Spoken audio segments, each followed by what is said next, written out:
Now, I do want to talk about student loan debt a little bit.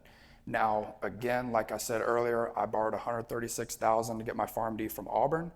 And when it comes to loan debt, you're going to get a lot of mixed opinions on how to handle it, okay? And I'll say that anything that I say about this is just kind of what I do personally. So when it comes to loan debt, you typically see two sides of the coin where, some people are like, get out of school and live on beans and rice and only pay that loan debt down until you're done, right? Only worry about the loan debt before you worry about anything else.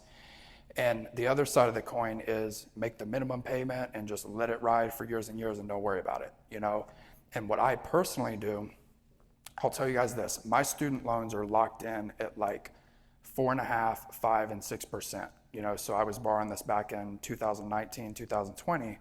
And for me personally, I pay on the loans every month and I eat into the principal, right? So I'm eating into the principal and bringing that balance down.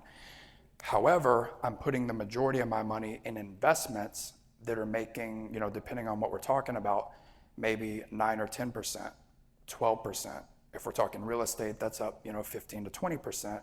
Because in my eyes, I may not want to rush to pay down a 5% loan if I can make 12% somewhere else. You get what I mean?